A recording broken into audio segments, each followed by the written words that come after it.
ನಮ್ಮ ಬೆಳಗಾವಿ ಜಿಲ್ಲೆಯಲ್ಲಿ election commission of India ಹಾಗೂ ಚೀಫ್ ಎಲೆಕ್ಟ್ರಲ್ ಆಫೀಸರ್ ಅವರ ನಿರ್ದೇಶನದಂತೆ ನಾವು ಹಿಂದಿನ ಒಂದು ತಿಂಗಳಿಂದ ಸ್ಪೆಷಲ್ ಇಂಟೆನ್ಸಿವ್ ರಿವಿಷನ್ ಕಾರ್ಯವನ್ನು ಎಲ್ಲ ಮತಗಟ್ಟೆಗಳಲ್ಲಿ ನಾವು ಮಾಡ್ತಾ ಬಂದಿದ್ದೀವಿ. ನಮ್ಮ ಇಡೀ ಜಿಲ್ಲೆಯಲ್ಲಿ ಒಟ್ಟು 41,07,000 ಮತದಾರರು ನಮ್ಮ ಡ್ರಾಫ್ಟ್ ರೋಲಲ್ಲಿ ಇದ್ದಾರೆ. ಅದರ ಪೈಕಿ ಇಲ್ಲಿ ಮಟ್ಟ 41,07,000 ಪೈಕಿ ನಾವು ಇಲ್ಲಿ ತನಕ 35,88,759 ಅಂದರೆ ಆಲ್ಮೋಸ್ಟ್ 88% ನಮ್ಮ ಕಡೆ ಇರುವಂಥ ಮತದಾರರ ಪೈಕಿ ನಾವು ಎನ್ಯುಮರೇಷನ್ ಫಾರ್ಮ್ಸ್ನ ಡಿಸ್ಟ್ರಿಬ್ಯೂಟ್ ಮಾಡಿ ಮತ್ತೆ ಸೈನ್ಡ್ ಎನ್ಯುಮರೇಷನ್ ಫಾರ್ಮ್ಸ್ನ ಕಲೆಕ್ಟ್ ಮಾಡಿಕೊಂಡು ಅದನ್ನು ಡಿಜಿಟಲೈಸ್ ಮಾಡಿ ಹಾಗೂ ವೆರಿಫೈ ಮಾಡಿ ಮುಗಿಸಿದ್ವಿ. ಇದನ್ನು ಹೊರತುಪಡಿಸಿ ಒಂದು 5,13,786 ಮತದಾರರು ನಾವು absentee, shifted, death, duplicate, others ಕ್ಯಾಟಗರಿನಲ್ಲಿ ASDDO ಲಿಸ್ಟ್ ಅಂತ ಏನಿರುತ್ತೆ ಆ ಕ್ಯಾಟಗರಿನಲ್ಲಿ ನಾವು ಹಾಕಿದ್ದೀವಿ. ಇದು ಹಾಕೋ ಮುಂಚೆ ಎಲ್ಲ ನಮ್ಮ ರೆಕಗ್ನೈಸ್ಡ್ ಪೊಲಿಟಿಕಲ್ ಪಾರ್ಟೀಸ್ ಪದಾಧಿಕಾರಿಗಳಿಗೆ, ಜಿಲ್ಲಾ ಮಟ್ಟದ ಪದಾಧಿಕಾರಿಗಳು ಹಾಗೂ ತಾಲೂಕು ಮಟ್ಟದ ಪೊಲಿಟಿಕಲ್ ಪಾರ್ಟೀಸ್ ಅಧ್ಯಕ್ಷರಿಗೂ, ತಳಮಟ್ಟದಲ್ಲಿ ಬೂತ್ ಲೆವೆಲ್ ಏಜೆಂಟ್ಸ್ಗೂ ಈ ಪಟ್ಟಿಯನ್ನು ನಾವು ಫಸ್ಟ್ ಆಫ್ ಆಲ್ ಅವರಿಗೆ ಕೊಟ್ಟಿದ್ದೀವಿ.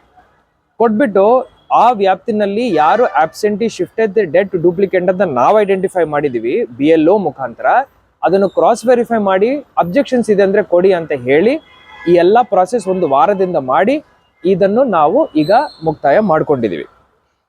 ಇನ್ನು ಬಾಕಿ ಉಳಿದಿರುವಂಥ ಟು ಬಿ ಡಿಜಿಟಲೈಸ್ಡ್ ಪ್ರಕರಣಗಳು ಬರೇ 4,455 ಅದು ಇವತ್ತು ಮಧ್ಯಾಹ್ನದೊಳಗಡೆ ಮುಗಿಸ್ತೀವಿ. ಇದನ್ನು ಹೊರತುಪಡಿಸಿ ಒಂದು ನ್ಯೂನತೆಯನ್ನು ಬಹಳ ಚೆನ್ನಾಗಿ ನಾವು ಲಾಸ್ಟ್ 5 ದಿವಸದಿಂದ ಟ್ಯಾಕಲ್ ಮಾಡ್ತಾ ಇದ್ದೀವಿ. ಇದು ಅನಾಮಲೀಸ್ ಅಂತ. ಅನಾಮಲೀಸ್ ಅಂದರೆ ನಾವೇನು ಮ್ಯಾಪಿಂಗ್ ಮಾಡ್ತೀವೋ ಅದರಲ್ಲಿ ಲೋಪದೋಷಗಳು. ಉದಾಹರಣೆಗೆ 2002 ಲಿಸ್ಟ್ಗೆ 2025-26 ಲಿಸ್ಟ್ಗೆ ನಾವು ಹೋಲಿಸುವಾಗ ನಮ್ಮ ಹೆಸರಲ್ಲಿ ಸ್ಪೆಲ್ಲಿಂಗ್ ತಪ್ಪಿರ್ಬೋದು. 2002 ಲಿಸ್ಟಲ್ಲಿ ಒಂದು ಸ್ಪೆಲ್ಲಿಂಗ್ ಇರ್ಬೋದು, ಈಗ ಒಂದು ಸ್ಪೆಲ್ಲಿಂಗ್ ಇರ್ಬೋದು. ಆ ಒಂದು ಕರೆಕ್ಷನ್ವನ್ನು ಮ್ಯಾಪಿಂಗ್ ಮುಖಾಂತರ ಹೆಂಗೆ ಸರಿಪಡಿಸ್ಬೇಕಂತ ನಾವು BLOಗಳಿಗೆ ಟ್ರೈನಿಂಗ್ ಕೊಟ್ಟು 4.5 ಲಕ್ಷ ಅನಾಮಲೀಸ್ ಇರೋದನ್ನು ಇವತ್ತಿನಿಗೆ ಇಲ್ಲಿ ಮಠ ಅದನ್ನು 2,12,000ಗೆ ಕಡಿಮೆ ಮಾಡ್ಕೊಂಡು ಬಂದಿದ್ವಿ. ಇಡೀ ರಾಜ್ಯದಲ್ಲಿ ನಮ್ಮ ಅನಾಮಲೀಸ್ ಸಂಖ್ಯೆ ಏನಿದೆ ಅದು ಅತಿ ಕಡಿಮೆ ಇದೆ. ಬರೇ 5.17% ಅನಾಮಲೀಸ್ ಇದೆ. ನನಗೆ ಬಹಳ ನಂಬಿಕೆ ಇದೆ ಇದನ್ನು 1 ಲಕ್ಷಕ್ಕಂತ ಕಡಿಮೆ ಮಾಡ್ಕೊಳ್ತೀವಿ. ನೋಟಿಸ್ ನಾವು ಯಾರಿಗೆ ಇಶ್ಯೂ ಮಾಡ್ತೀವಿ ಅಂದರೆ ಅನಾಮಲೀಸ್ ಯಾರ್ಯಾರಿಗಿದಾವೆ ಅವರಿಗೆ ನೋಟಿಸ್ ಇಶ್ಯೂ ಮಾಡ್ತೀವಿ. ಹಾಗೂ ಯಾರ್ದು ಮ್ಯಾಪಿಂಗೇ ಇಲ್ಲ, ನೋ ಮ್ಯಾಪಿಂಗ್ ಅಂತ ಏನು ಪ್ರಕರಣಗಳಿರ್ತವೆ ಅವ್ರಿಗೆ ನಾವು ನೋಟಿಸ್ ಇಶ್ಯೂ ಮಾಡ್ತೀವಿ. ನೋ ಮ್ಯಾಪಿಂಗ್ ಪ್ರಕರಣಗಳು ನಮ್ಮ ಜಿಲ್ಲೆನಲ್ಲಿ ಬರೇ 75,000. ಸೊ ಇದೊಂದು ಲಕ್ಷ, ಅದೊಂದು 75,000, 1,75,000 ನಾವು ನೋಟಿಸ್ ಜಾರಿ ಮಾಡ್ತೀವಿ. ಅವರಿಗೆ ಟೈಮು, ಡೇಟು ಹೇಳ್ತೀವಿ. ಆ ಡೇಟ್ಗೆ ನಮ್ಮ ERO ಹಾಗೂ AEROಗಳು ಒಂದು ಹಿಯರಿಂಗ್ ಮಾಡ್ತಾರೆ, ಅವ್ರಿಗೆ ಆಪರ್ಚುನಿಟಿ ಕೊಡ್ತಾರೆ. ಅದರ ಪ್ರಕಾರ ಅವ್ರನ್ನೂ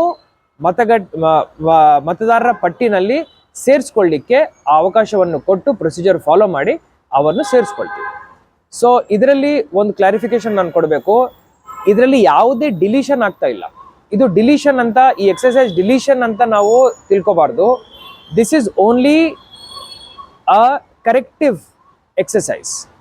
ಏನೇನು ನಮ್ಮ ಮತದಾರರ ಪಟ್ಟಿನಲ್ಲಿ ಲೋಪದೋಷಗಳಿದ್ದಾವೆ ಅದನ್ನು ನಾವು ಸರಿಪಡಿಸ್ಕೊಳ್ತಾ ಇದ್ದೀವಿ. ಹೌದು, ಎಷ್ಟು ಜನ ಇಲ್ಲಿಂದ ಶಿಫ್ಟ್ ಆಗಿಬಿಡ್ತಾರೆ, ಮೈಗ್ರೇಟ್ ಆಗ್ತಾರೆ, ಆಬ್ಸೆಂಟ್ ಇರ್ತಾರೆ, ಇಲ್ಲಿರಲ್ಲ, ಬೇರೆ ಕಡೆ ಇರ್ತಾರೆ. ಅವರನ್ನು ನಮ್ಮ ಮತಗಟ್ಟೆನಲ್ಲಿ ಇರುವಂಥ ಪಟ್ಟಿಯಿಂದ ಅವರನ್ನು ಬೇರೆ ಕಡೆಗೆ ಶಿಫ್ಟ್ ಮಾಡೋ ಜವಾಬ್ದಾರಿ ನಮ್ದಾಗುತ್ತೆ. ಈ ಎಕ್ಸರ್ಸೈಸ್ ಮುಖಾಂತರ ಅದು ಮಾಡಲಿಕ್ಕೆ ಸಾಧ್ಯ.